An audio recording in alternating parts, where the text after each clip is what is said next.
Se completa el conversatorio del día de hoy con el arquitecto Julio Miguel Devido. Julio, querido, muy buenos días, ¿cómo estás? Bueno, muy bien, Daniel. Después de tantos desencuentros, sí. Muy contento de estar acá.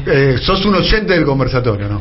Un oyente del conversatorio y de la radio. De la radio en general. De la radio, sí. De la radio en general, sí, escuchás muchos programas de la radio, de nuestro programa en particular y del conversatorio. Sí. Hoy no está Artemio porque está con unas diligencias. Así es. Así que, bueno, ¿cómo estás caracterizando este momento? Hoy, un día como hoy, yo te entrevistaba trabajando en otra radio, hace 7 años atrás.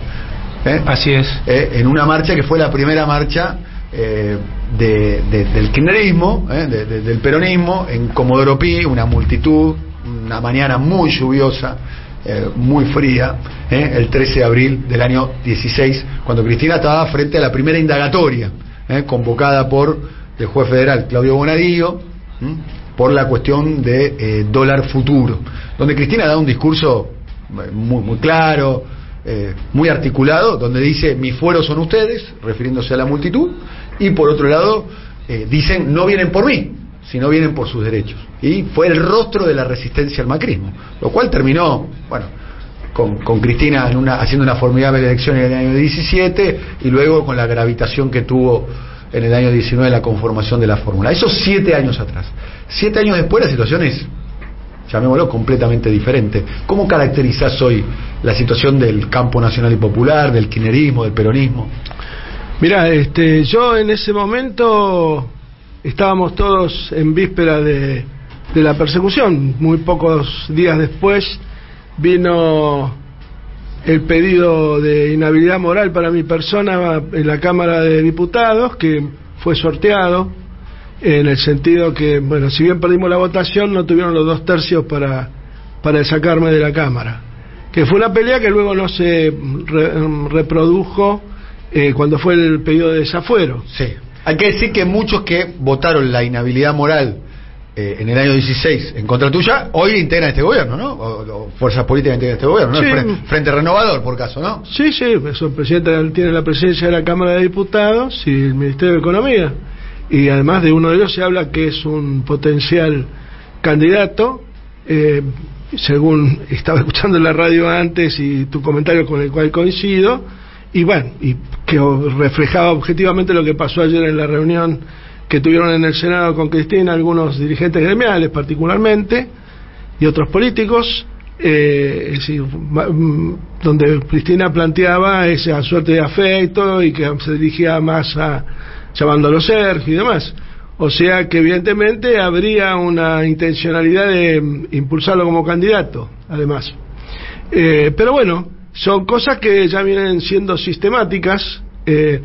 Creo que la marcha del 13 de abril del año 2016 tenía su relato anterior con el acto de Plaza de Mayo del 9 de diciembre del 2015. El famoso vamos a volver, ¿no? El vamos a volver, pero ahí digamos una expresión popular de adhesión al gobierno, en donde Cristina le planteaba a la gente de que, bueno, que pelearan por sus derechos, que esto con lo otro, pero evidentemente hubo errores tácticos y estratégicos graves que nos llevaron a perder la elección del 2015. Uno de los principales protagonistas de esa derrota fue Alberto Fernández, que era el jefe de campaña del candidato Massa, que en realidad perdimos. El 2015 se perdió por Massa y por mala elección de algunos de los candidatos de la fórmula, y también en el año 2017 se perdió por Randazzo, que también fue uno de los mimados de la presidencia en su momento, ¿no? De hecho, tuvo un gran protagonismo en los últimos tiempos del gobierno de Cristina, y bueno, después se dio el lujo de rechazar la candidatura de gobernador de Buenos Aires. Y luego de derrotar a Cristina, de lograr que Cristina fuera derrotada por Bullrich en esa campaña. ¿Fue un error la fórmula Alberto-Cristina? Y yo creo que la realidad nos indica que es así. La propia Cristina lo plantea.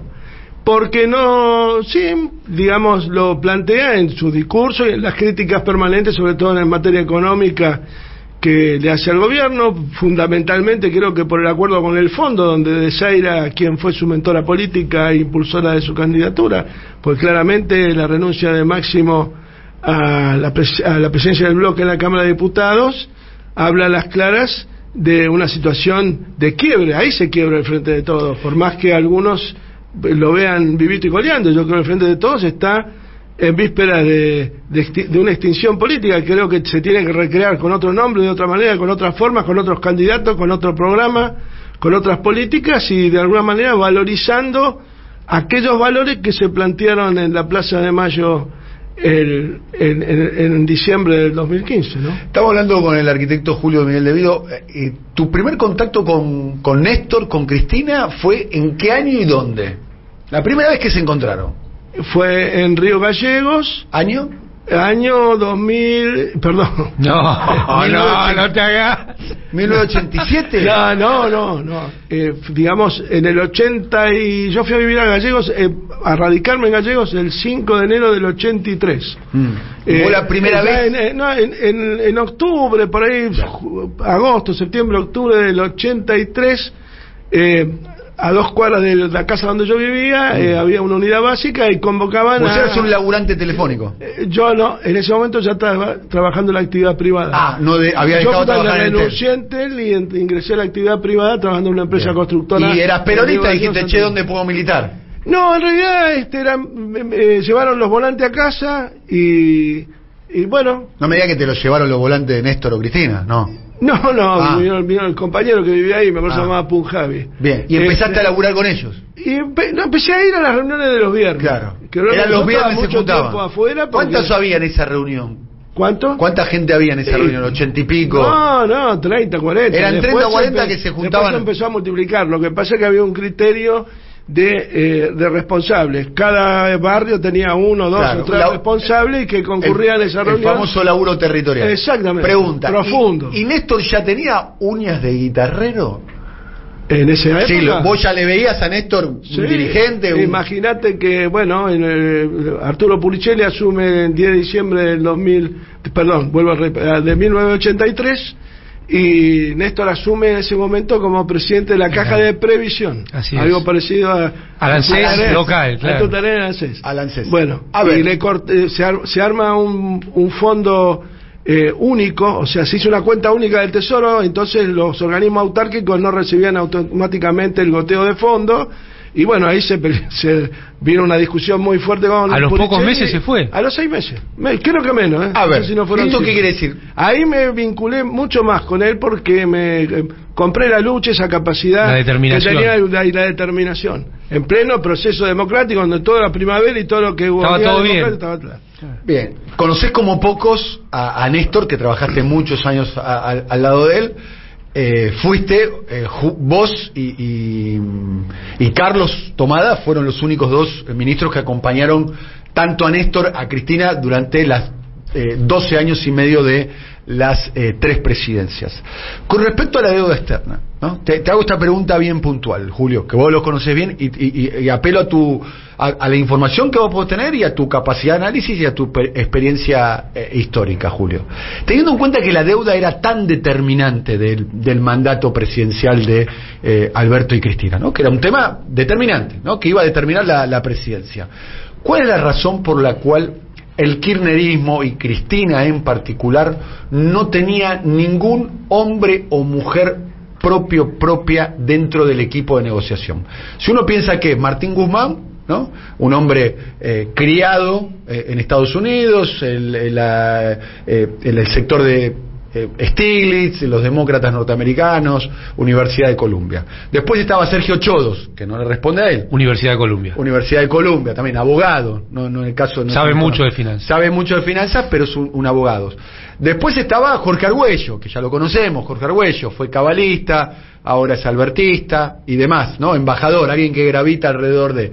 Después estaba Santiago Cafiero, que podía intervenir, pues siendo canciller, tampoco le respondía al kirchnerismo. Después el propio Alberto, ni más. ¿Cuál es la razón por la cual, de algo tan determinante, y Cristina poniendo los votos, y además una mujer de Estado, Cristina, ¿no? no hubo nadie que represente a ella, como para que vaya y que a la reunión y tome nota. Mira, yo creo que, yendo al tema Guzmán, que se habla mucho en el programa, y Amado fundamentalmente es un crítico y críticas que comparto, no le doy el protagonismo tal vez que le da él, en el sentido de que evidentemente había una conducción que de alguna manera admitía, y nadie puede decir que no se daba cuenta lo que Guzmán estaba haciendo, porque lo decía Amado acá toda la semana. Creo que de todas maneras hubo errores gravísimos. Creo que el blanqueo de la deuda al macrismo, claro, a lo poco tiempo de asumir, marca a las claras un error enorme, garrafal, de la conducción, en este caso de Cristina y bueno, y de Máximo también. ¿Pero por qué Cristina avala eso? No lo sé, habría que preguntarle a ella.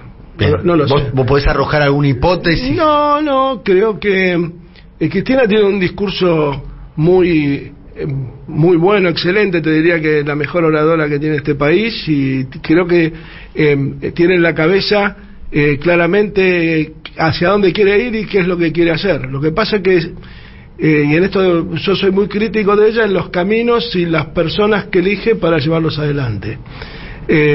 Claramente la deuda se blanqueó al macrismo, y creo que nunca debió haber sido considerado un hecho determinante del gobierno, sino condicionante, y lo que te condiciona molesta. No entiendo. Claro, lo que determina te marca dirección política, y te marca siempre a dar como protagonismo la forma de resolver ese problema. Cuando te condiciona, vos tratás de resolverlo como lo resolvió Néstor en el 2003. En 3 años, no digo que el problema sea mayor o menor que aquel, pero aquel era muy importante, ¿no? Sí, claro. Tal vez Amado puede describirlo técnicamente mucho mejor que yo. Y sin embargo, en 3 años resolvió la negociación de la con deuda, un ministro que iba a contramano, claro, de estatura política, con que había quedado la baña en la salida del gobierno de Duhalde, que de alguna manera yo tengo mucho respeto por Roberto, pero sin ninguna duda su designación previo a la asunción de Néstor fue el único ministro que asumió de alguna manera quedó claro quién iba a ser el ministro de Economía antes que Néstor asumiera. Claramente para él fue un condicionante. Y tuvo discusiones muy duras. Yo creo que Roberto no estaba convencido de que Kirchner iba a lograr quitar el 75% del 42% del capital. Pero conducía Néstor. No tengas duda. ¿Y acá quién condujo? ¿Quién condujo la negociación con la deuda ahora? Néstor condujo hasta el 2010, y los más graves errores que se produjeron en este país, o que produjo el Movimiento Nacional o el kirchnerismo, para ponerle nombre y apellido, también hubo aciertos, se produjeron. También hubo aciertos, ¿no? Pero los errores más grandes que se produjeron en 3 meses, que fue del 10 de diciembre del 2007 al 11 de marzo del 2008, que termina con la famosa 125, que fue un fracaso, en definitiva, en su aplicación, trajo un costo político inenarrable que todavía estamos pagando. Con lo cual no digo que haya que bajar las retenciones, ni tampoco dejo de decir que hay que nacionalizar el comercio exterior. Si fuera por mí, haría en ese sentido, por lo menos darle al Estado y a la fuerza viva de este país, que son los verdaderos productores de la riqueza argentina, que se exporta, porque en realidad lo que excede, lo que se exporta es la riqueza, una participación en la administración de esa divisa que hoy no tiene. La manejan 8 empresas, de las cuales creo que una sola es de nacional, que es Aceitera General de esa, que como se internacionalizan, de última su forma de funcionar, forman activos externos en el exterior y administran como Techin de Luxemburgo. Estamos hablando aquí con el arquitecto Julio Miguel Devido. Cuando vos eras ministro, ¿tu Chacarita Atlanta era con Labaña o con Alberto? No, Chacarita Atlanta era cuando era pibe y me colaba en el segundo tiempo, bueno. Iba a ver a Vos sos de Villa Crespo. Yo soy de Villa Crespo, es mi segundo club. Ya soy hincha de Boca, vos sabés, vos sos de River y de Ferro, yo soy de Boca. Está muy bien. Pero ¿cuál era tu enfrentamiento? Recuerda que te ponen no, cuando eran a River, medio programa para verdubiarnos a nosotros. No, falso, no hay ningún tipo de prueba. Pero ¿cuál era tus enfrentamientos, tu posicionamiento interno? ¿Era con Labaña o con Alberto? No, No, con Roberto no, yo no tuve enfrentamiento, al contrario, tuvimos diferencias, pero articulamos funcionalmente una relación de trabajo muy articulada. No tuve problemas y fundamentalmente digo que hasta tuve colaboración, no solamente de él, sino algunos de sus colaboradores, el Eduardo Pérez, por ejemplo, que nos ayudó a construir, digamos, el edificio burocrático del Ministerio de Planificación. La renovación de los contratos. Yo tuve que crear un ministerio que no existía. Claro, de cero. El Ministerio de Planificación era en el gobierno de Kirchner lo mismo que hoy es el de Massa, pero la diferencia que en aquel momento, Néstor, el 10 de diciembre del 2003, del 25 de mayo del 2003, armó planificación con un criterio centralista y de administración de la estructura, fundamentalmente de la infraestructura de la Argentina y de algunos sectores importantísimos como el transporte y la minería, al servicio de un proyecto de escala mayor, ¿no? Alguna vez me contaste, estamos hablando aquí con Julio Miguel Devido, después me gustaría que participe el compañero Jorge Duarte, que acá tenemos a Amado, que había tanta inestabilidad cuando asumieron con Néstor que bajaban del ascensor y no sabían si al otro día, terminando la jornada, terminando el día, y no sabían si al otro día quizás volvían por el nivel de problema de gobernabilidad que tenía la Argentina. ¿Era tan así? Digamos, había muchos problemas que se expresaban muchos en la propia Plaza de Mayo, pero cada uno de esos problemas era paciente y meticulosamente desarmado cada día por el propio presidente cuando era necesario o por los ministros, que en ese momento había un gabinete que entiendo yo de funcionarios que funcionaban. Bien. ¿Cuál era la gravitación de Alberto Fernández con Néstor Kirchner cuando era presidente? ¿Cuál era el rol? Mira, yo no te podría decir con precisión, porque vos sabés que la relación del jefe de gabinete con el presidente, por una relación geográfica, es muy estrecha. Tan a un picaporte. Pero sí, pero nunca, a mí, Alberto nunca me bajó una directiva, salvo cuestiones de ordenamiento general, pero directivas políticas de en qué sentido tenía que avanzar el sector energético, el sector aeronáutico, con el cual ahí sí teníamos profundas diferencias. Él bancaba a Marsans, ¿no? Él bancaba en general a las empresas españolas porque tenía una muy buena relación con todo el sector político de lo que es la socialdemocracia española, claramente, ¿no? O sea, que tenían una fuerte influencia, raigambre y por llamarlo lobby, no lo digo en términos de corruptela, pero sino de llegada con las empresas, con sus empresas, las empresas de su país. ¿Él se opuso a la recuperación de aerolíneas? Se opuso a la recuperación de aerolíneas, inclusive en ese momento estábamos con Cristina, me acuerdo que estaba Lali también, que me había dado una mano en el armado de todo el proceso legal para la recuperación de la empresa, para tomar la empresa, para ir a ponernos al frente, y me dijo si no tenía miedo de ir preso, mirá qué pronóstico. Bueno, finalmente fui, no por eso, pero por cosas mucho, por firmar un convenio con la UTN, ¿sí? Por lo bueno que hiciste. No, yo lo escuchaba, viste que yo soy de interrumpir, y hoy estaba poco interrumpido, porque hay un costado de Julio Devido, primero, el mejor compañero de gabinete que uno puede tener en una cuestión. ¿Compartían edificio ustedes? Compartían edificio. El 11 y el 4, o el 5, el 11 y el 5. O sea, el 5. Sí. Y la temporada en el quinto piso, claro. Escribió autor. Nosotros también tuvimos la temporada. No tuvimos tiempo de escribir el libro, tuvimos tanto que hacer, ¿viste? Entonces, eso es un costado por ahí poco conocido. El otro costado poco conocido, el placer que es escucharlo hablar y compartir charlas, que yo tuve la suerte de compartirla en diversos lugares, en ese edificio y en algún edificio en Ezeiza también del sector público, con otro que tenía otras funciones. ¿Fueron compañeros en Ezeiza cuando estuvieron presos? Por 45 días. 45 tiempo días. También. ¿Cómo fue la convivencia de ustedes? Espectacular. Correcta. Espectacular. ¿Cómo se completaba el plantel? No, aparte teníamos muchas visitas en común, entonces charlábamos con Artemio, bueno, contigo, con Ricoleto, compañeras y compañeros que venía la visita familiar, se mezclaba con todo ese...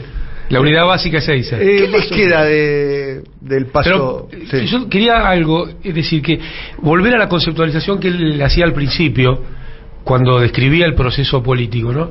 Y yo mientras lo escuchaba pensaba, porque hoy hay una marcha para intentar romper la proscripción, sí, o bancando, digamos, que no haya proscripción en la Argentina. Primero, la proscripción es mucho más amplia, así que me parece que hay que darle...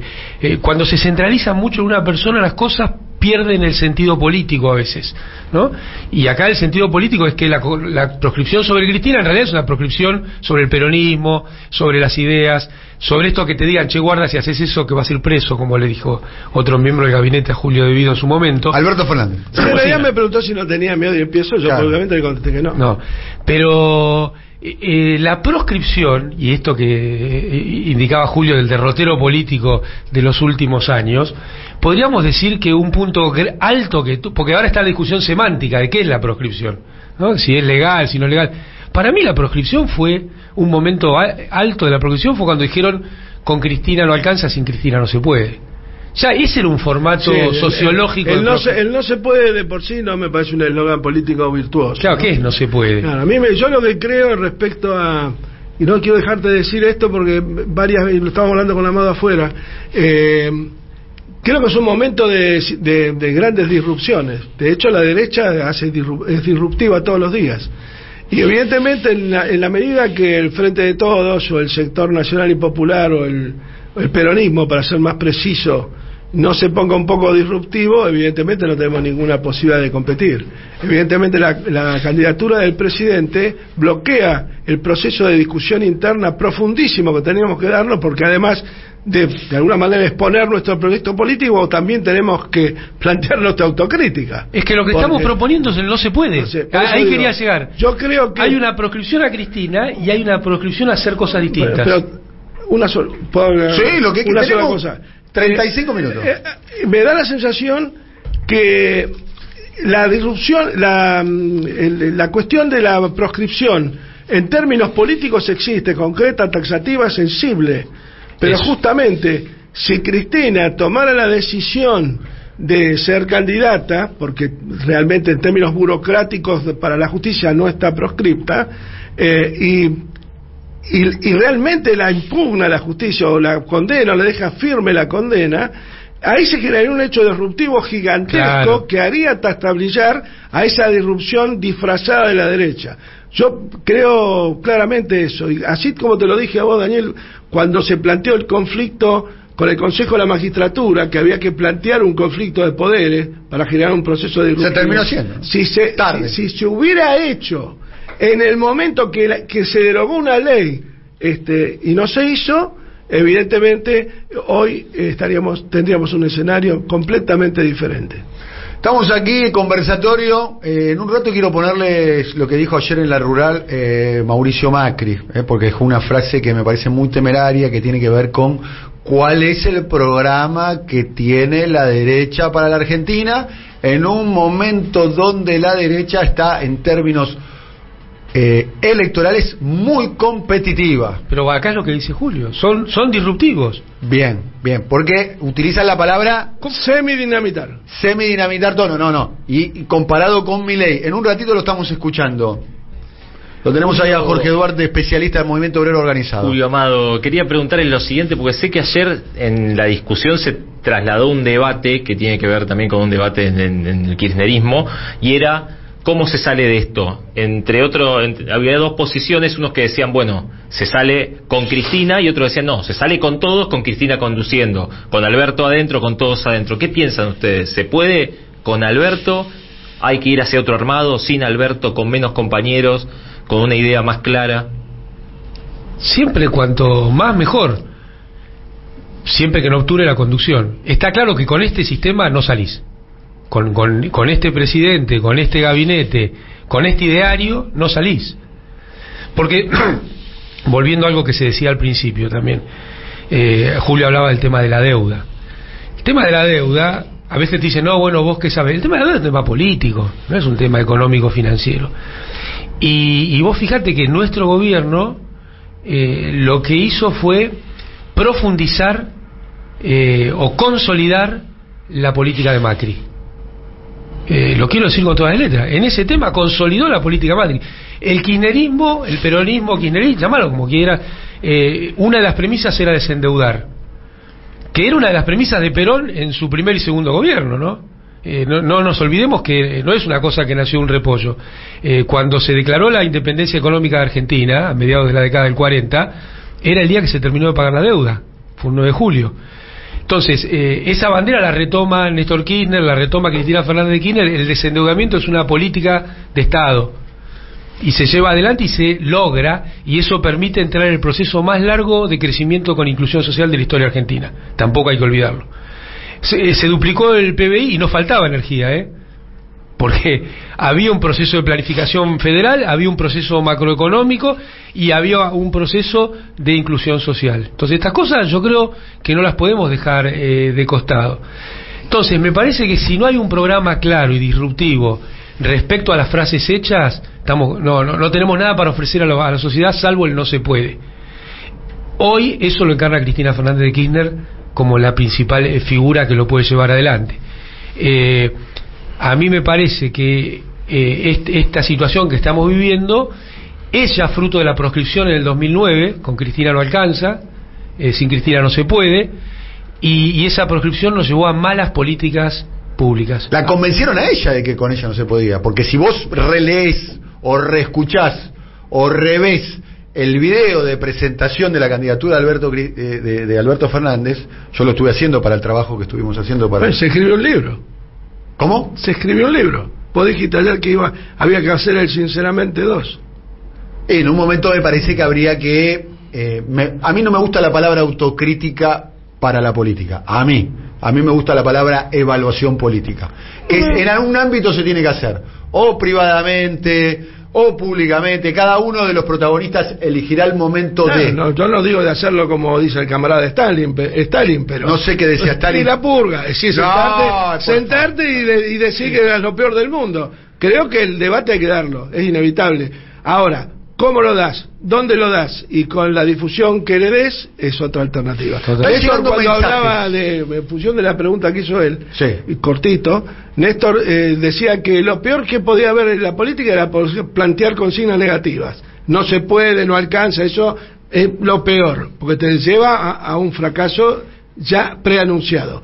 Y luego que entre unidad y amontonamiento eran situaciones realmente antitéticas. Bien. Y vos tocaste el tema carcelario y no sé que nos está escuchando Fernando Esteche. A propósito, sí. Tengo un breaking news porque me está operando por el WhatsApp. Fernando. Esteche, sí. Muy bien. Dice, un lujo inédito este programa de hoy. Los mejores cuadros de lo mejor que pasó en este país en las últimas décadas, reunidos por primera vez al aire juntos. Conversatorio, reunión de gabinete. No tuvimos dos logros, que él me hiciera leer a Gramsci y yo que le hiciera repetir frases de Perón. Así bueno, que fue un logro importante. Acá tira algo, un gran compañero, y también a él iban a verlo muchísima gente, el Tano Catalano, la gente de la Liga, un montón de gente que nos gran compañero muchísimo. Tira algo igual acá, no sé si lo puedo decir o no puedo decir. Sí. Dice que ni Amado ni Julio lavaban los platos. Eso no es cierto. No es cierto. Ahí está. Dice es dato, no opinión. Eso no es cierto. Eso es una botoneada. La mía de contar el mensaje. Vas a ser el celador. No. Fernandito. No digas cosas que no son. Bueno, está bien. ¿Qué recuerdos tienen de cuánto tiempo estuviste en Cana? 2 años y 3 meses. ¿Tuviste miedo en algún momento? No, digamos, porque uno piensa en la cárcel, piensa las puertas cerradas, la posibilidad de recibir agresión. Te digo más, ni siquiera, porque uno dice, me quedan por lo que quedo afuera, porque la fortaleza que tuvo Lali en ese momento aglutinó y le dio fuerza a la familia, a los amigos, al núcleo cercano. Y con ellos, tanto en Ezeiza como en Marcos Paz, conocí un montón de gente, Jorge Elbaum, Marcelo Parrilli, tipos que venían todos los sábados con sus medialunas a charlar con nosotros. Yo me acuerdo un sábado que vino Jorge Elbaum y Marcelo Parrilli con el agua a la rodilla, pues se había inundado. Realmente grandes compañeros. El compañero que está en la OEA, ¿cómo se llama? Raimundi, que venía a darle clases a Fernando porque estaba dando una maestría, un poco doctorando, y después que terminaba la clase nos quedábamos conversando un rato con él, charlas además enriquecedoras. El Gordo Valdés vino también a verme, con Sabino, con Camilo.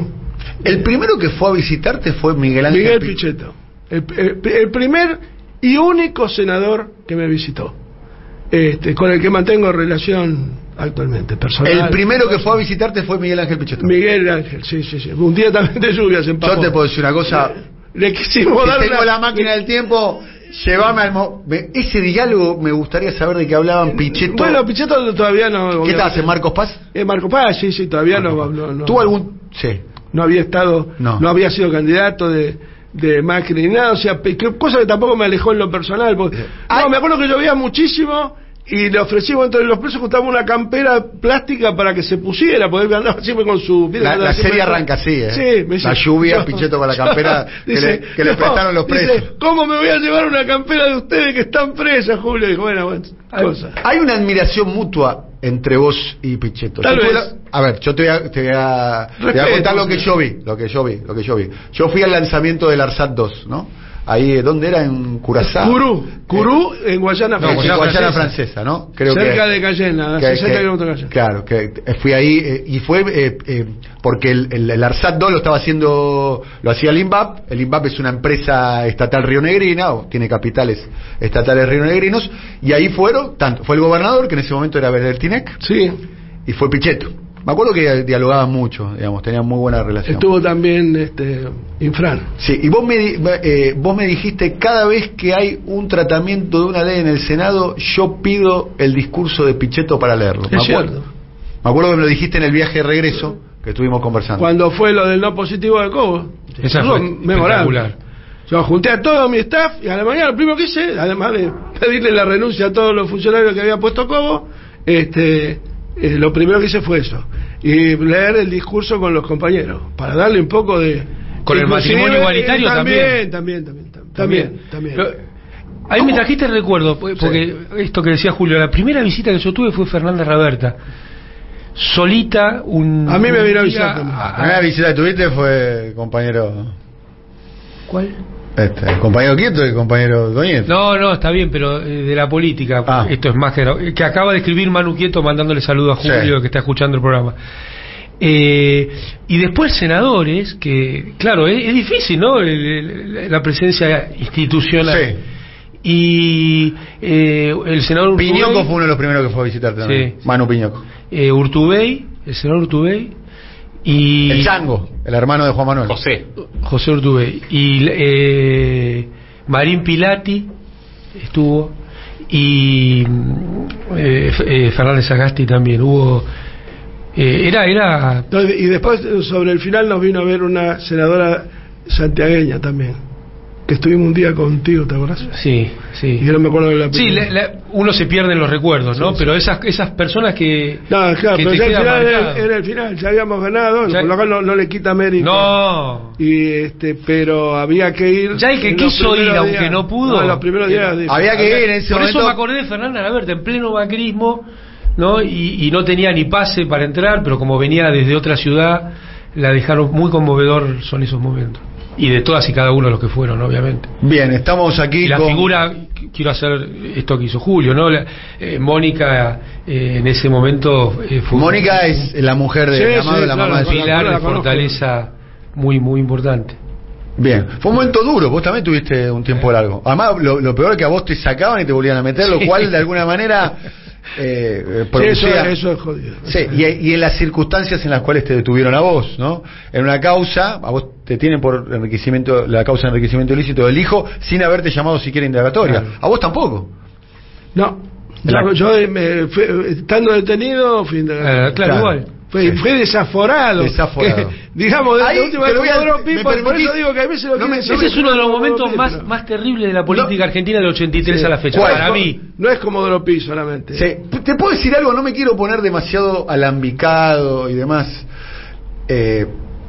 Lo voy a decir en latín, pero hubo muchos cagones ahí también en el bloque en aquel momento del Frente para la Victoria, ¿no? Sí, digamos, por un lado, en política... más que el miedo, al que tiene miedo lo correría. En general, el famoso tema de donde calienta el sol, o se ha hecho un deporte transfugarse, pasar de un sector a otro sin sin solución de continuidad. Pero no bajaron ni siquiera a dar la discusión. No, que era lo que se vio... Para mí ese es el momento terrible, porque andá y perdés, loco. Andá y perdés la discusión. Por eso. Eso... Pero quedan los argumentos. De hecho, la única diputada que bajó del bloque fue para apoyar el proyecto, ¿no? La Soria. La hermana de Soria. La actual intendenta de General Roca, ¿no? De General Roca, sí. De General Roca, que es la hermana de Martín, que es el, sí, claro. El ministro. Sí, hizo vuelos especiales, me dijeron que tuvo que hacer un raid para llegar. También es cierto que todo el sector que orbitaba alrededor del albertismo levantó la mano, ¿no? Cada sesión que había, y estaba la doctora Carrió, se acercaba a darle un beso porque era muy amiga del padre. Sí, a ver, ese es otro tema. Amigo de familia. Eso. Bien. Volviendo al tema, ahora vamos a escuchar a Macri. Estamos aquí en el conversatorio, en realmente importante acá con Julio Miguel Devido, y también aquí con Amado Vudú. ¿Cómo explicás la migración de Pichetto, digamos, ¿no? De ser un hombre articulador de gobierno, con su posición conservadora, que es histórica, es pública, pero ahora pareciera ser que en términos ideológicos como que salió del placar, es un hombre que está es el gran promotor de la candidatura de Macri hasta que renunció.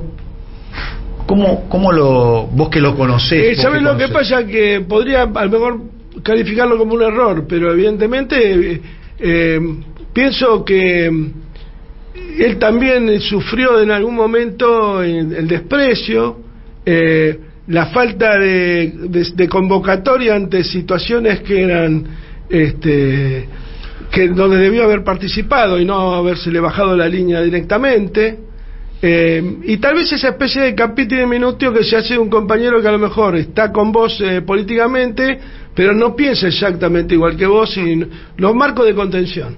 De todas maneras, no me corre la general de la ley, es mi amigo y no puedo ser objetivo. ¿Hablas con él?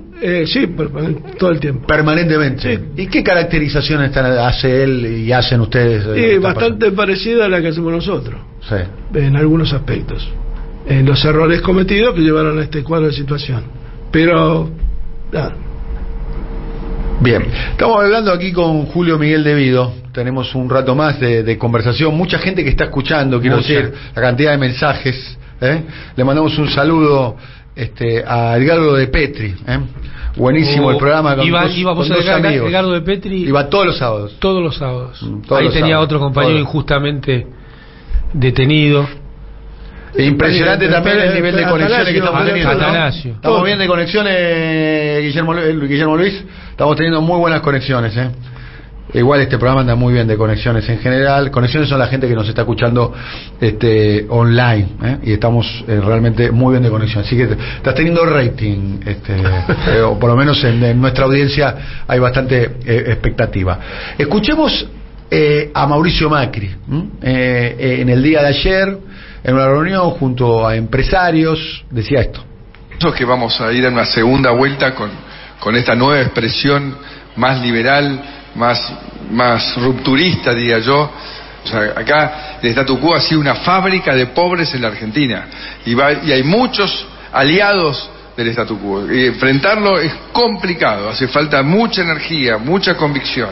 Y creo que nuestro candidato tendrá que demostrar que más allá de las intenciones rupturistas y de cambio que tiene Javier Milei, que nosotros tenemos las mismas pero con experiencia, y eso debería inclinar la balanza a favor nuestro. Pero va a ser una segunda vuelta muy complicada, porque día a día hay más gente que se enoja y más gente que cree que hay que romper todo. Yo creo que hay que dinamitar, semi-dinamitar todo, no absolutamente todo. Bien. ¿Es disruptivo o no? Absolutamente, así muy audaz. Hay que contestar disruptivamente. Y a lo mejor no contra él, sino contra otras situaciones. Página en blanco. Agarramos una página en blanco. Además, yo la voy a agarrar. Página en blanco. 4 o 5 medidas que hay que tomar, Julio. Nacionalización del comercio exterior y recuperación de las empresas de energía inmediata. Y hacer jugar a YPF el rol que estaba escrito en algo que escribió Kicillof. No lo escribí yo, coincidía con él en eso, no en otras cosas, en relación a al rol que debe jugar YPF en la matriz energética argentina, que no lo está cumpliendo para nada. Hay un dato que quiero darte porque tocaste el tema energético para redondear un poquito. Se deberían estar, nosotros construimos 1000 megavatios por año en 12 años, 12.000 megas. Desde el año 2015 en adelante creo que se incorporaron 500. O sea que ahí sí vamos de cabeza a una crisis energética. Y toda la infraestructura energética que está construyendo está para ahorrar divisas, pero en el marco de un comercio exterior que es absolutamente está totalmente cooptado por las empresas multinacionales, claro, y para exportar gas fundamentalmente al parque industrial de San Pablo, que es competidor nato de nuestra industria. Ahí está esto que dice Julio. Entonces, ¿no? o construimos una infraestructura energética al servicio del desarrollo nacional, o estamos rifando un recurso no renovable. Cuando se habla de la alianza de gobierno, el nombre que quieran poner, esto que está diciendo Julio, vos fíjate, el presidente dijo lo contrario. El presidente dijo en su discurso del 1 de marzo de este año: Argentina tiene lo que el mundo necesita. Exacto. Nosotros creemos que Argentina tiene lo que los argentinos necesitamos. Entonces, mucho cuidado con estas definiciones que parecen de sentido común, pero son definiciones políticas profundas. Cuando uno dice Argentina tiene lo que el mundo necesita, es preperonismo. Eso es hablar directamente del modelo exportador, el modelo extractivista exportador. Entonces, guarda con las definiciones que parecen de un gran sentido común, pero tienen un sentido político en contra de lo popular y en contra de lo nacional. Eso. Claramente habrá un programa de gobierno que plantee la recuperación del comercio exterior, la recuperación del sector energético para el desarrollo nacional, y claramente tiene que haber un aumento de suma fija ya para recuperar el poder adquisitivo de los asalariados, aunque eso genere alguna situación de agudización de algunos de los problemas que tenemos en la relación con el fondo, cuyo acuerdo es claramente inflacionario. Yo creo que la campaña tiene que ser basta el acuerdo con el fondo. Si no, no hay destino. Basta el acuerdo con el fondo. Si no hacemos eso, vamos a una hecatombe. Claro, sí, como punto cero, para poder lograr todo esto que Julio está señalando. Ahora voy a plantear algunos matices con respecto a lo que está diciendo Amado, de lo que dice Julio. Quería preguntarle exactamente eso, porque ustedes hablan de tener una posición disruptiva, pero sin embargo, por ejemplo, los diputados ni se animaron a preguntarse si había alguna alternativa de tener una política económica que no esté condicionada por el acuerdo con el fondo. No está condicionada, la dirige el fondo. Exactamente. No está condicionada. Digamos chance. Las cosas como son. Está bien, a ver, discúlpeme, sí, no que puedo decir otra cosa. yo planteo, vos decís que el eje de la campaña tiene que decir no al acuerdo con el fondo, y el acuerdo con el fondo, el presidente de la nación dijo que el acuerdo con el fondo es su programa económico. Por eso dijo, no es el programa del fondo, es mi programa, lo dijo varias veces. Bueno, Alberto. Su programa llevó a la consolidación de las políticas de todas maneras, en deuda y en salarios. Hubo una voz en estos días de un diputado que votó el acuerdo. ¿Quién? Y vos lo reportaste hace poco, y acá lo escuché en tu programa, Carlos Heller. No. Estuvo con vos, me parece. No, está en la radio porque, no, pero de hecho, creo que fue una nota que escuché de él concretamente. Carlos Heller fue el miembro informante del Frente de Todo el Acuerdo del Fondo. Pero el miembro informante. Cuestionaba el modo con que no se está reclamando debidamente el tema de los sobrecargos, que creo que es un porcentaje importante. Muy no importante. coincido en todo con Carlos, pero en eso y era un cuadro político, pues un cuadro político, Carlos, que venía se firmaron los sobrecargos. Sí, bueno, pero dice que ahora habría que dar la discusión, por lo menos eso. Está bien. No, eso no lo veo mal, Yo estoy de acuerdo con los sobrecargos como piso de la discusión. De ahí adelante que él no plantea, yo coincido con lo que decís vos, pero por lo menos estamos viendo que hay dentro del gobierno empieza a haber No, la inviabilidad del acuerdo. Entonces, por lo menos con todo respeto, de hecho hay unos audios dando vuelta, podemos conseguirlo, quizás no sé si están por ahí, de Alberto Fernández después de reunirse con Cristalina Georgieva, donde plantea que parte de la discusión tenía que ver con los plazos y los sobrecargos, que son las dos cosas que no consiguió. Como hay una diferencia, son las dos cosas que no consiguió. Daniel, como hay una diferencia en el gobierno ahí, y creo que es bastante proactiva la posición de Heller, creo que está muy bien que plantee eso, aunque yo crea que coincido con Amado que la cuestión debería ser global, la encararía de otra manera. Me sabe a poco el tema de los sobrecargos. Sabe a poco. Yo no puedo convencer a un pibe de 25 años andá a pintar una pared diciendo no a los sobrecargos. Te digo que algo cambió dentro del gobierno. Está claro que no soy oficialista, creo que a esta altura del partido no te voy a explicar, pero algo ¿Para cambió. quién votaste? Si votaste yo, en el 21 no fui a votar.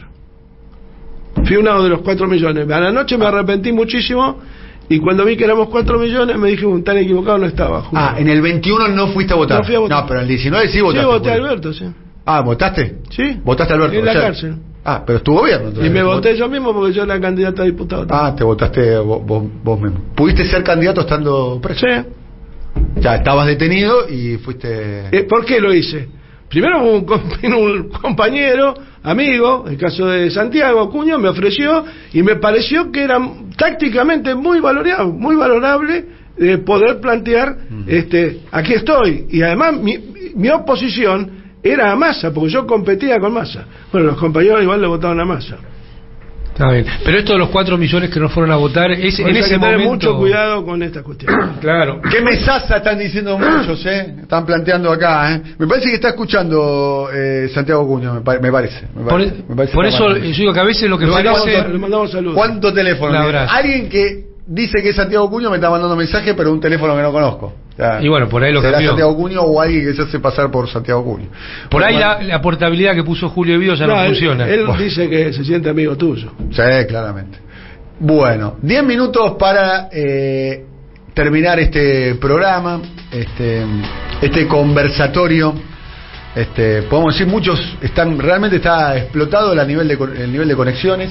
Bueno, por ahí mucha expectativa. Por ahí si lo invitamos otra vez. Había mucha expectativa y demás. Vos que lo conociste a Alberto bien, estuviste 4 años y medio, ¿no? Trabajando de modo directo con él. Sí. ¿No? 4 años y 8 meses. 4 años y 8 meses de modo directo. Esa es una de las características de Evido. Tiene un nivel de precisión. No te erra una precisión. Viste, cuando le preguntaste qué día fue, sabía. A mí me preguntás, yo no tenía pago. Bien. ¿Vos pensabas que Alberto iba a ser un presidente de estas características? Absolutamente. ¿Sí o no? Sí, absolutamente sí. Que sí. Sí. Pero no te sorprende, que lo voté, lo dije. ¿No te sorprende la poca nunca esperé que la actitud de aquella que lo puso, que lo dejó actuar en ese sentido y no lo paró. Yo creo que hubo otros tiempos en donde se pudo haber hecho algo para evitar esto, porque esto se venía a venir. Nosotros, yo públicamente, el programa lo venían sosteniendo. Pero vos te imaginabas que iba a tener este grado, porque muchos lo que dicen, incluso los albertistas. El otro día estuve con un ministro de este gobierno que orbita alrededor del albertismo, cercano a la actividad que tenías vos cuando eras ministro. No puedo dar mayores datos, pero ya se imaginan quién puede ser. Y me dijo, conversando de modo privado, me dice: menos mal que vino la pandemia, porque la pandemia nos organizó. Y me dijo textual: no sabíamos qué hacer, digamos. No, como que no había gobierno, como que no había dirección clara, no sabíamos qué hacer con el país. Y muchos hablan de la falta de ejecutividad. Algunos sabían qué hacer. En el área de economía sabían qué venían a hacer. Sí. Igual no me respondieron. Ninguno de los dos me respondió la pregunta: ¿por qué Cristina no puso uno de ellas, por lo menos, a tomar nota en la negociación con los acreedores privados primero y con el fondo después? No me contestaron esa pregunta. Es que yo no lo sé. ¿Por qué lo puso a vos y el ANSES? ¿Por qué Massa fue jefe de gabinete en su momento? Y después le hizo perder 2 elecciones. Son funcionarios. Pero después le hizo perder 2 elecciones. Yo no tengo nada contra Sergio, particularmente. No comparto muchas cosas que él piensa, obviamente, o la mayoría. Pero no es una cuestión personal. No es personal. No es personal. Bien. Pero la pregunta es, teniendo en cuenta que estuvo con Néstor Kirchner, que fue una figura gravitante dentro evidentemente, ¿por qué lo puso a Zarini de candidato en Córdoba? A vicepresidente, cuando perdió, no solamente que perdió catastróficamente la elección en Córdoba, sino también la perdió en su pueblo, y además después, y tampoco controló la elección, no hubo fiscales. Mi hijo vive en Córdoba. Sí. Mi hijo vive en Córdoba. Sí. O sea, muchos sostienen que esa diferencia que hubo... Nos robaron la elección en Córdoba. Bueno, a mí me lo habían dicho un poquito más alambicadamente. Pero dice eso, ¿no? Que había... amigo, si no hay fiscales, no hay votos. Me parece que una de las fortalezas de una estructura política es poder fiscalizar ahí la elección. El Pichichi confió en el gallego de la Sota, ¿no? El gallego le dijo: vos no te preocupes. Y el Pichichi y cumplió. Y el Pichichi no se preocupó. Daniel, pero no podemos echar la culpa al gallego. Si vos no ponés fiscales tuyos, no puede ganar. No puede ganar, claramente. Mirá, una vuelta, no voy a dar nombres, pero... No, apellidos queremos cambiar. No, tampoco. Voy a contar el hecho. En una oportunidad fuimos a una provincia de visita después de las PASO de Scioli en el 2015. Sí. Entonces, íbamos a inaugurar una obra. Sí. Y el gobernador le pregunta al intendente del lugar cuántos votos había sacado el PRO en ese lugar. Y dice el 25%, y nosotros poner el 55, el 60. ¿Y tenían fiscales? No. Lo miró nomás. Ya sé bueno, quién. Bueno, ¿por qué?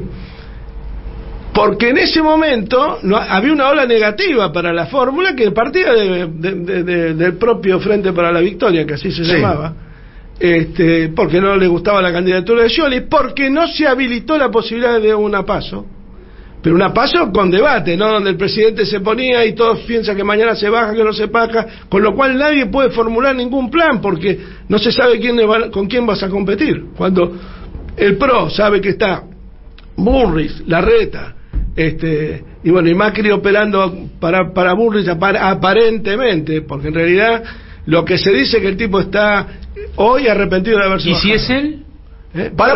Acabas de ¿Y si es él? Para.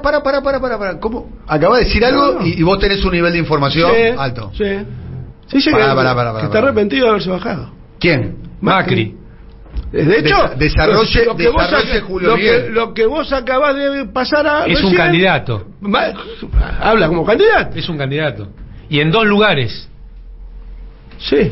Ahora, ¿Alguien que no ustedes... haya candidatos nuestros en el CICIP o en el coloquio de ideas, no me parece mal. Nosotros nunca fuimos al coloquio de ideas. Y una vez, perdón, ¿por qué no va al coloquio de ideas? Y porque tengo otras ideas. ¿Para qué voy a ir? que no coincido en nada con esta gente, y más con gente que vos los tenés en va a tomar examen, que tienen una fábrica de caramelos y demás, defiende más al banco que le presta plata que al precio del azúcar o a su casa. Estás hablando de Luis Pagani. No, qué sé yo. Bueno, si fábrica caramelo hablo de Arcor.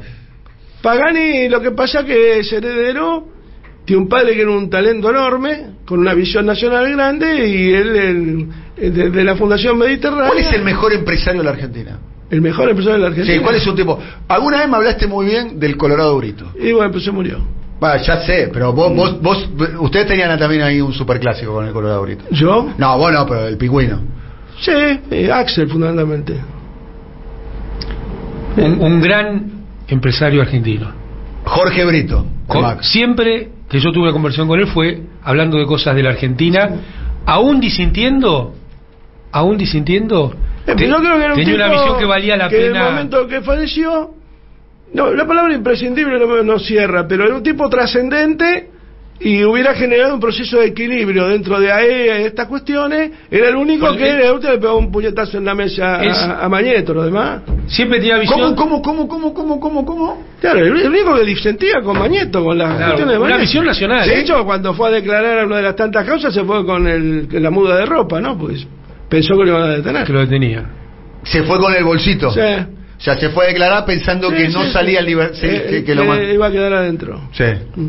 Igual es muy fuerte un banquero como Jorge Brito detenido, ¿no? Pero eso te da la visión de lo que vino a hacer Macri. Hubo dueños de medios de comunicación detenidos. Claramente. Eso vino a hacer Macri. Un vicepresidente, te lo tenemos acá. A robarle las empresas a estas personas. A ver, decime por qué estuvo 2 años preso Esteche.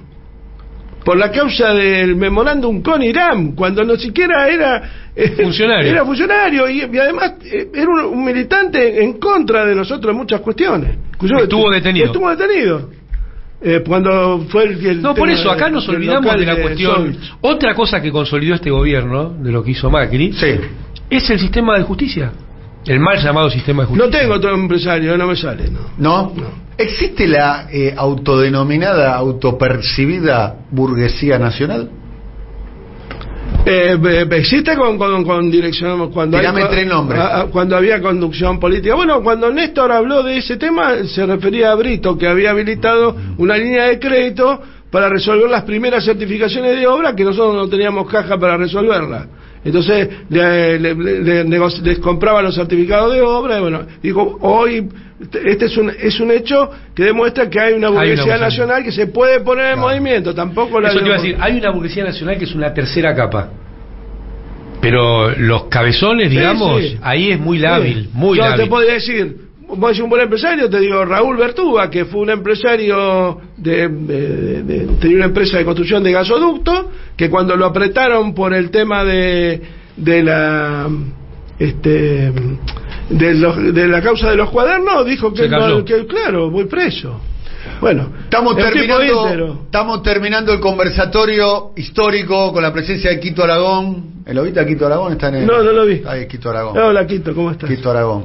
Para el final, no vale pozo vacante, ¿eh? No vale tirar a la tribuna como los penales de Benedetto. Hasta ahora creo que no te tiramos ninguna. No, igual ya olvidaste. Además bien, sin despeinarse Julio Miguel. Al revés, la paró de pecho. ¿A quién votás? ¿A quién te gustaría votar para candidato o candidata a presidente en las próximas elecciones? Termino con Julio, Voy a terminar con vos para que pienses. Amado. Yo creo que ese rol hoy lo tiene Cristina Fernández de Kirchner. Muy bien. No sé si quiere contestar el compañero Jorge Duarte, si no puede... No, quiero escucharlo la tiró no la tribuna. Está bien. A la segunda bandeja. Está bien, no lo quiero comprometer. Sin ninguna duda, si llevar adelante el proceso de ruptura que yo planteo, de salir a desafiar al Poder Judicial, y es más, inclusive si hubiera una respuesta a esa actitud, la votaría con más ganas, pero bueno. si no, no, así. Muy bien. En minutos comienza el Cuánto Cuento con la compañera Eva Moreira. Compañera Eva, ¿cómo le va? Muy buenos días. Muy bien, muy bien. Estuvo escuchando atentamente, veo, ¿no? Sí, ¿Quiere hacer un comentario? ¿Quiere hacer un contrapunto? Lo que quiera. Qué lujo. No, coincido con todo. La verdad que disfrutando. Disfrutó del momento, está muy bien. Sí, muy bien. Tenemos una reunión de gabinete. ¿Cuántas experiencias son? ¿O no? Sí, acá? ¿no? Sí, claro. Ahora que no se hablaron. Bueno, está bien. No, estuvo cuidadoso, Julio. Tuviste tranca, todo muy bien. Ahora, ¿sos un hombre de consulta? ¿Te llama? ¿Suena el teléfono? No. ¿Te llama? Vamos. No, sí. No. Tengo diálogo con Máximo, pero no me llama para consulta. Alguna vez hablo con él, pero solamente con Máximo. Después no. Con el Cuervo hablo alguna vez. Pero por cuestiones... Y después, bueno, vos tenías una relación muy buena con gobernadores, con intendentes. Con Chinto y Fran hablamos alguna vez, pero no llegan a hacer consultas porque... Además, honestamente, las provincias y los municipios no están quebrados. Claro, es decir, al revés. Por eso, están solventes, están líquidos. Y evidentemente hay gobernadores como Zamora, como Infran y demás. La Rioja. La Rioja. Sé que en Catamarca también se han hecho muchas Catamarca, obras, claro. Pero después... Escúchame, acá hay oyentes que están diciendo, Eva, seguila. Si querés yo me tengo que ir porque tengo que hacer otra cosa. Si querés querés quedarte con Julio, con Amado, te lo dejo acá. Yo en serio te estoy diciendo, tienen unos minutitos más para conversar con la compañera Eva. Sí, si tenés ganas, decilo vos, estamos al aire, como quieras. Lo decimos, yo te venía a pelear a vos también. A ver, ¿con qué tema? Igual yo me tengo que ir. Igual lo sumamos todas, por ahí lo podemos pelear todos. Lo podemos pelear el lunes, no tengo problema. Lo podemos pelear todos a Tonietti. No, porque estuvo Tonietti hablando de el peronismo en la ciudad de Buenos Aires. ¿No? Y dijiste algunas declaraciones un poco polémicas. Por ejemplo, ¿cuál? Por ejemplo, dijiste algo así como que, no hay proyecto para ganarle al macrismo, ¿no? Lo cual es un poquito fuerte. Sí, es una observación que hago. Lo suscribo. Bueno. Después dijiste, acumulan y se lo llevan a Larreta y le dicen ¿por cuánto?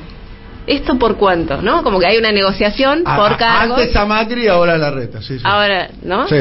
Y lo cual diste a entender que terminaban negociando jueces y fiscales. Sí, nombramientos jueces, fiscales, todo lo que tiene el organigrama de la administración del Estado, sí. A ver, para mí hay que desarrollar eso, porque si no, dicho así, suena un poco fuerte, y después digo, bueno, ¿de qué peronismo estás hablando? Del PJ de la ciudad de Buenos Aires. Del PJ de la ciudad, concretamente. Como decía Néstor Kirchner, no tengo pruebas pero no tengo dudas. No tengo pruebas pero no tengo dudas. Bueno, del esquema funciona- del peronismo funciona de la así. Primero, ciudad de Buenos Aires. porque creo que para mí estás mezclando las cosas. ¿Quiénes son los que acumulan? ¿A quién te referís? Digo, Bueno, le pedías acumulan- a Julio recién nombres propios. Lo que acumulan, bueno, los nombres propios son los que controlan el PJ de la ciudad de Buenos Aires. Y vos decís que los que controlan el PJ de la ciudad de Buenos Aires, ¿quiénes? Porque los que Bueno, están van, negociando... juntan los concejales, juntan la cosa y después, bueno, van con eso y con eso se establece una negociación política por los puestos, por los Y lugares. los que negocian en el Consejo de la Magistratura de la ciudad, porque a eso te está refiriendo, con jueces y fiscales, o los jueces se negocian en el por Consejo de la ejemplo, Magistratura. por ejemplo. ¿Quién negocia ahí? Bueno, ¿Quién los negocia? que son los funcionarios dispuestos por la Que oposición. le voy a para poner eso. nombre yo. Le voy a poner nombre yo. Sí. Ya que vos no podés, le pongo nombre yo. Digo, ¿Quién? no te arriesgás, Por no, ejemplo. Olmos. Bueno, por ejemplo. sí. Olmos, no, porque si no pones nombres propios hablas de todos. Bueno, de todo el kirchnerismo, es todo hay el una esquema- interna no, importante. es todo el No, esquema. digo peronismo, no kirchnerismo. Yo dije PJ, capital. Es un esquema del cual para mí participan, Sí, pero más o menos eso, participan todos. eso confunde hoy en día. Si vos decís el PJ de Sí. la ciudad, confunde. Sí. Porque Bueno, en el PJ de la ciudad también está el kirchnerismo. Sí, también es cierto. A ver, en la Bueno, última. el PJ de la ciudad también es el gobierno nacional. Y no está el kirchnerismo. Bueno, sí. Está bien. Está embajador en Estados Unidos. En la última elección, en el año 21, no hubo paso en la ciudad de Buenos Aires, ¿o no? No. Bueno, hubo un acuerdo. ¿Hubo Sí. paso? ¿Hubo primaria? No. Bueno, hubo un acuerdo. Pero Estaba es eso como- integrado. está bien, no siempre es eso un detrimento en la No, política. No, yo no lo descalifiqué, no lo descalifiqué. No, se ha dije hecho una- cuáles son los resultados se ha hecho políticos una de eso. práctica permanente Pero de digo, ¿cuál es el de resultado acuerdos político de que eso? no han dado resultados positivos para el crecimiento de la fuerza. Ni tampoco para la ciudad. Cada vez va más para atrás. Porque vos fíjate, la verdad es que el Macri, el arretismo, fue una máquina imparable en la ciudad de Buenos Aires. Y el nerviosismo de hoy de Macri, que se lo ve, porque yo quería hacer una lectura política del audio que pasaste, a Macri se lo ve muy nervioso. Sí. ¿Por qué? Porque se le rompió la Efectivamente. máquina política y la máquina de negocios y de protección. Y está a punto de que si llega a perder la interna puede meterse le pueden dar las pantuflas y lo pueden mandar a Cumelén, ¿eh? Veremos a dónde, porque si pierde Claro. el sistema de Claro. cobertura judicial en la ciudad de Buenos Aires, mamita, eso sí que abrís la caja de Pandora, ¿eh? Muy bien. La seguimos otro día, no tengo La ningún- seguimos la el seguimos lunes. otro día, no tengo, El día- no, sí, el no lunes, tengo el ningún lunes. problema y ojalá que haya primarias en el PJ de la capital federal, en el frente de todos. Sí, me parece el tema de la lista única y Sí. acordada por la Al superestructura. micrófono. Que el problema de la lista única y acordada por la superestructura me parece que tiene destino de fracaso total. Compañero Julio Miguel Devido, un lujo y un gusto tenerlo aquí en el programa, ¿eh?